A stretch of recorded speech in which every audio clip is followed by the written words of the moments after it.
Buen día, hoy vamos a hablar acerca de la relación que existe entre el ancho de banda del medio de transmisión y la velocidad de transmisión. Bueno, inicialmente debemos decir que todo medio de transmisión posee un ancho de banda. El ancho de banda determina la cantidad de cambios que puede haber de una señal que viaja a través de ese medio de transmisión, y esa cantidad de cambios se mide en hertz. Entonces, aquí en esta tabla podemos observar que diferentes medios de transmisión tienen diferentes anchos de banda. En este caso, en esta tabla se ve más o menos los órdenes en los cuales se encuentran los anchos de banda de cada medio. Por ejemplo, tenemos el caso de la telefonía, ¿sí?, que en este caso son anchos de banda muy bajos. En realidad, una señal con calidad telefónica estaría alrededor de los 3100 Hz. Sin embargo, pues esa señal debe ser modulada y enviada a través de algún tipo de cable o de algún radioenlace. Entonces, en este caso, por ejemplo, vemos que si se envía, por ejemplo, por un tipo de cable, esa señal debería estar, por ejemplo, en el caso del par trenzado, este par trenzado aguantaría hasta unos 100 MHz. En el caso del cable coaxial, podríamos decir que se alcanzan alrededor de unos 500 MHz. Y en el caso de lo que es la fibra óptica, que está acá en el espectro de luz visible, ya hablaríamos del orden de terahertz. Es decir que pues a mayor ancho de banda, pues vamos a tener que el medio de transmisión va a soportar una mayor cantidad de cambios en la señal. O sea que es algo bueno que el medio de transmisión tenga un ancho de banda grande, porque esto nos va a permitir enviar mayor cantidad de bits, como vamos a ver a continuación.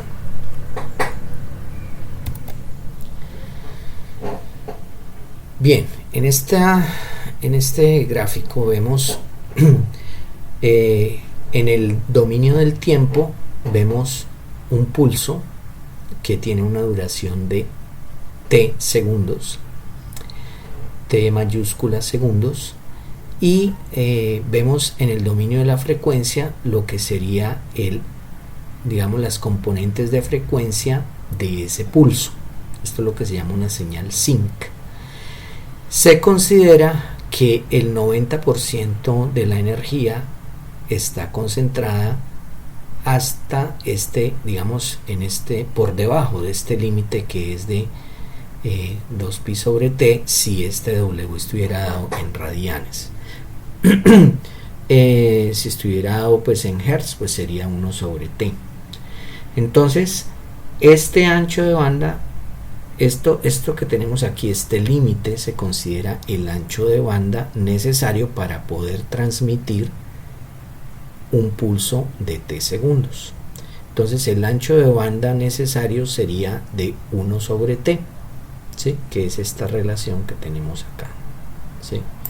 Tenemos aquí que el ancho de banda va a ser 1/t Hz, es decir, es el ancho de banda que se necesita para transmitir un pulso de t segundos. Sin embargo, podemos también aclarar que existe una fórmula que se conoce como la fórmula de Shannon, que dice que la capacidad del medio, es decir, está en bits por segundo, esta capacidad es igual a b por el logaritmo en base 2 de 1 más la relación señal a ruido. La relación señal a ruido va a estar en veces. Entonces, quiere decir que de esta fórmula que se conoce como la fórmula de Shannon, podemos decir que la velocidad en bits por segundo es directamente proporcional al ancho de banda del medio, y que se puede mejorar en la medida que la relación señal-ruido se mejore, ¿sí? Es decir, si la relación señal-ruido es 1, pues esto sería el logaritmo en base 2 de 2, y eso me daría 1. Entonces el ancho, la capacidad del canal sería igual al ancho de banda del medio. Pero si empezamos a mejorar la potencia de la señal transmitida, entonces esto va a ir multiplicándose 10 veces, 20 veces se va a multiplicar este término, y por tanto esto va a ir mejorando el ancho de bueno, la capacidad del canal en realidad en bits por segundo. Bien, esto es entonces una de las relaciones que es importante. De aquí deducimos entonces que la capacidad del canal es directamente proporcional al ancho de banda del medio, y que se podría mejorar si se mejorara la relación señal-ruido. Bien, aquí vemos entonces el efecto de tener un medio de mayor ancho de banda al transmitir un pulso. Entonces, si en este caso estos son los bits transmitidos representados como pulsos, y esta representaría una señal de 2000 bits por segundo. Entonces aquí vemos que con un medio de 500 Hz lo que se podría transmitir sería unos cambios como estos. Si vamos aumentando el ancho de banda del canal, vemos que cada vez el canal va a poder seguir esta señal original con mayor fidelidad. Entonces aquí tenemos un ancho de banda de 900 Hz, aquí uno de 1300 Hz, 1700 Hz, y así hasta llegar a 4000 Hz.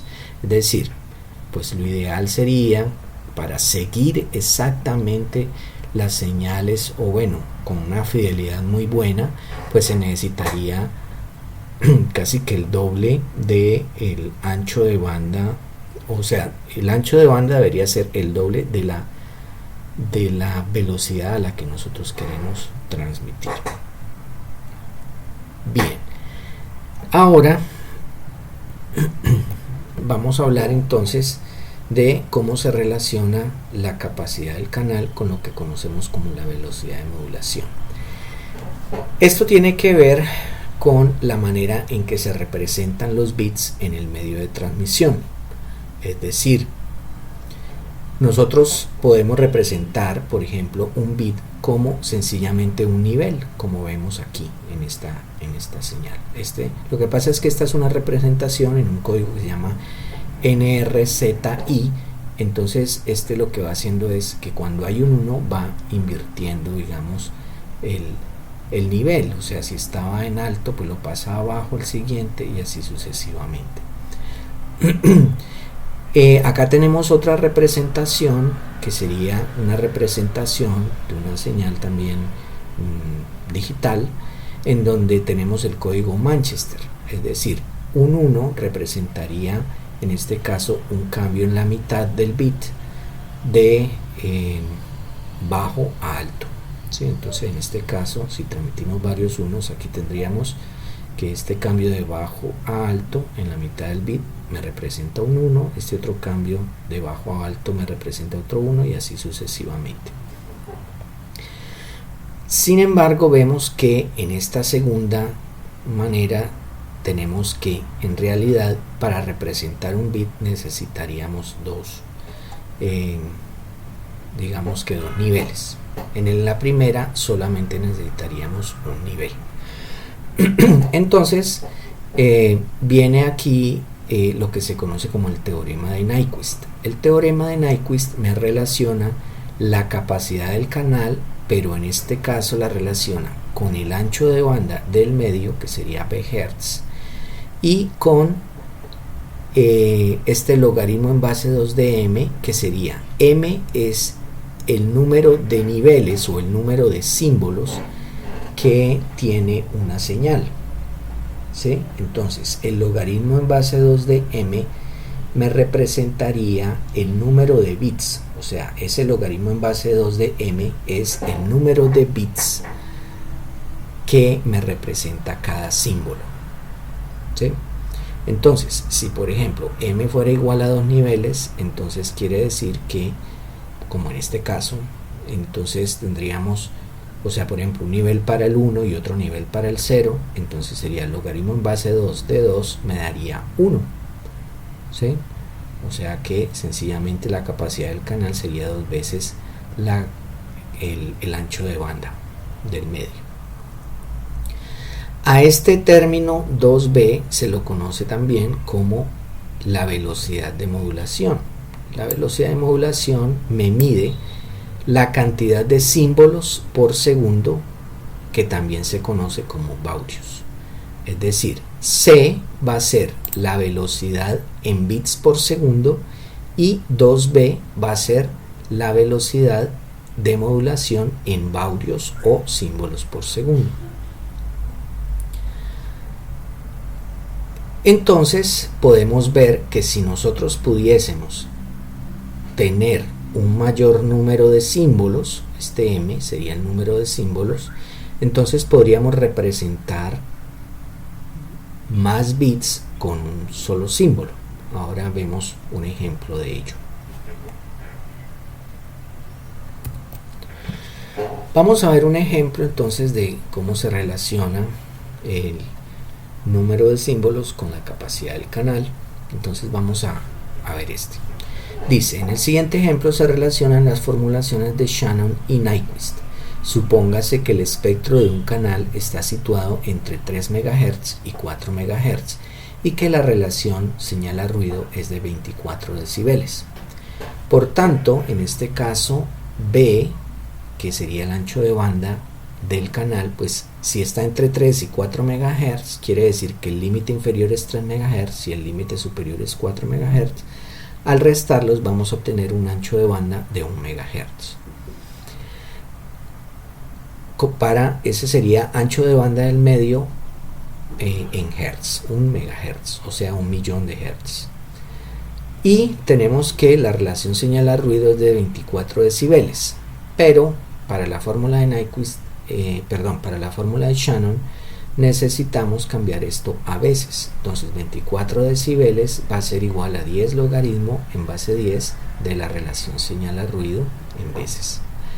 Entonces de aquí despejamos y esto nos daría una relación señal-ruido de 251 veces. Por tanto, en la fórmula de Shannon, que me dice cuál sería la máxima capacidad de ese canal, teniendo en cuenta la relación señal-ruido, entonces sería B, que sería el ancho de banda del medio, multiplicado por el logaritmo en base, en este caso es en base 10 de 1 más 251, 1 más la relación señal-ruido, y esto me daría 8, perdón, es logaritmo en base 2 de 252, entonces de 252, sí. Entonces esto me daría aproximadamente 8 y por tanto el ancho de banda aproximado sería de 8 megabits por segundo, porque es la multiplicación de 1 megahertz multiplicado por 8, que sería el resultado de este logaritmo. Entonces este pues es el límite teórico, difícil de alcanzar, pero pues digamos que sería el máximo posible. Bien, ahora si nos preguntáramos cuántos niveles de señalización se necesitarían, entonces se tiene que la capacidad del canal sería 2b por el logaritmo en base 2 de m. Entonces, reemplazando la capacidad que obtuvimos ahorita con una relación señal-ruido de 24 decibeles fue de 8 MHz. Esto sería igual a 2 veces el ancho de banda del canal, que es 1 MHz, multiplicado por el logaritmo en base 2 de m. De aquí despejamos, esto lo enviamos a dividir acá al otro lado y nos daría que 4 es igual al logaritmo en base 2 de m. Por tanto, quiere decir que m sería igual a 16. Es decir, para poder alcanzar esa relación, esa velocidad máxima de 8 megabits por segundo en este medio que solo tiene 1 megahertz de ancho de banda, pues necesitaríamos tener 16 símbolos. ¿Sí? Teníamos que tener 16 símbolos para poder alcanzar esa velocidad.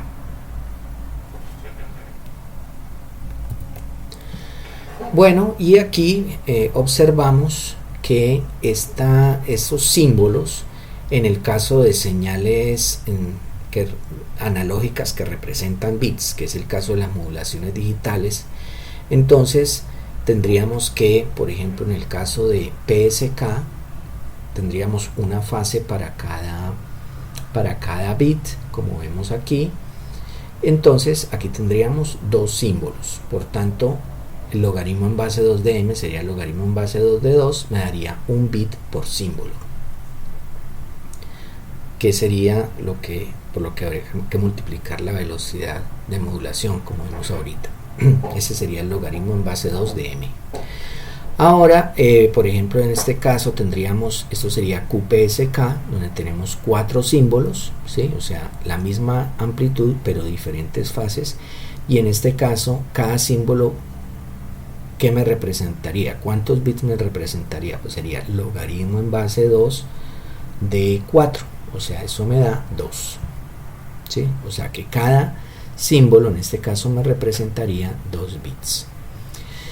En este caso de acá tenemos una señal 8QAM, entonces en este caso tendríamos ¿cuántos bits representaría cada símbolo? Pues sería el logaritmo en base 2 de 8, que sería 3. Por tanto, aquí cada uno de estos símbolos van a ser 3 bits. Y en este otro caso, que tendríamos 16QAM, pues tendríamos que sería cada símbolo me representaría logaritmo en base 2 de 16, que es 4. O sea, 4 bits me representaría cada uno de estos símbolos, como observamos allí. Entonces, la idea es, si llegamos a un límite máximo en bits por segundo con un solo símbolo por bit y queremos aumentar en ese mismo medio de transmisión, quisiéramos aumentar la velocidad de transmisión, pues lo que dice aquí la fórmula de Nyquist es que si cogemos ese ancho de banda de ese medio y hacemos una representación con m símbolos, entonces podríamos tener digamos, por ejemplo, si son en este caso 16 símbolos, esto sería logaritmo en base 2 de 16, sería 4, ¿sí? Entonces sería 4 por 2 por 1 megahertz, entonces eso daría 8 megabits por segundo. Es decir, si queremos aumentar la velocidad utilizando el mismo ancho de banda, lo que tenemos que hacer es representar más bits con un símbolo, o sea que lo que tenemos que hacer es aumentar el número de símbolos, como vimos en el ejemplo que teníamos acá. En la medida que vamos aumentando el número de símbolos, aquí hay 2, me representan un bit, aquí hay 4, me representan cada uno 2 bits, aquí hay 8, cada uno me representa 3 bits, aquí hay 16, cada uno me va a representar 4 bits. O sea que cada vez que se envía un símbolo, por ejemplo en este último caso, cada vez que se envía un símbolo estamos mandando 4 bits, pero en realidad mantenemos el número de símbolos por segundo constante, pero cada símbolo me va a estar representando más bits, por tanto vamos a tener una velocidad en bits por segundo mayor, a pesar de que mantengamos la velocidad en símbolos por segundo igual. Esto lo utilizan los sistemas, por ejemplo, de telefonía celular y los computadores de hoy en día en diferentes, digamos, medios de transmisión, en diferentes redes. Se utiliza esta ventaja que ofrece el representar más bits con un solo símbolo, porque entonces la idea es, por ejemplo, si se empieza una comunicación, la comunicación se empieza representando un bit por símbolo, ¿sí? Pero si se observa que hay una buena, digamos que no hay errores, entonces se puede pasar a otro tipo de modulación. Hoy en día los transmisores son inteligentes y entonces pasan, digamos, en este caso a QPSK. Entonces pasaríamos de BPSK, que es un bit por símbolo, se pasaría a QPSK, que son 2 bits por símbolo, y esto haría que se duplique la velocidad de transmisión en bits por segundo. Si la señal sigue buena, digamos la comunicación sigue buena sin errores, entonces se pasaría a 8 bits por símbolo, o sea que pasaríamos en este caso 8 símbolos, o sea 3 bits por símbolo. Y si se mejora, si sigue buena la comunicación, pues se pasa a 4 bits por símbolo, que es 16 QAM, y así se puede llegar hoy en día hasta 256 QAM. En la medida que se van aumentando los símbolos, entonces van a estar más, digamos, más cerca unos símbolos de otros, y por tanto vamos a tener una mayor probabilidad de error. De manera que constantemente, por ejemplo, los celulares están midiendo la tasa de error. Si observan que la tasa de error se está deteriorando, entonces inmediatamente empiezan a reducir el número de bits por símbolo. Entonces, por ejemplo, si estaba en 256 QAM, se pasa a 64 QAM, y si está muy malo, se pasa a 16 QAM, y luego se pasa a 8 PSK, luego a QPSK, y finalmente, si la señal está muy mala, se pasaría a una representación de BPSK, que sería un bit por símbolo. Bien, entonces esta es la relación que existe entre el ancho de banda. Concluyendo, tenemos que a mayor ancho de banda vamos a tener mayor velocidad. Por tanto, el ancho de banda es un parámetro muy importante de un medio de transmisión, y a mayor ancho de banda vamos a soportar mayores velocidades. Por tanto, si nos volvemos a la diapositiva inicial, en donde observábamos los anchos de banda para diferentes medios de transmisión, pues entonces, por ejemplo, en el par trenzado, que tendríamos 100 MHz, pues serían aproximadamente 100 megabits por segundo. Pero si nos vamos a la fibra óptica, que ya es del orden de terahertz, entonces aquí ya vamos a poder hablar de velocidades del orden de los gigabits y de los cientos de gigabits por segundo, debido a que tienen un mayor ancho de banda.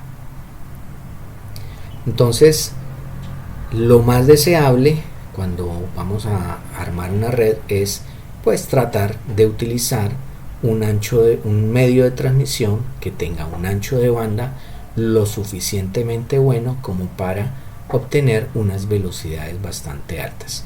El orden de las velocidades hoy en día es en una red, por ejemplo, de área local, es de alrededor de unos entre 100 megabits y 1 gigabit por segundo para los computadores de los clientes.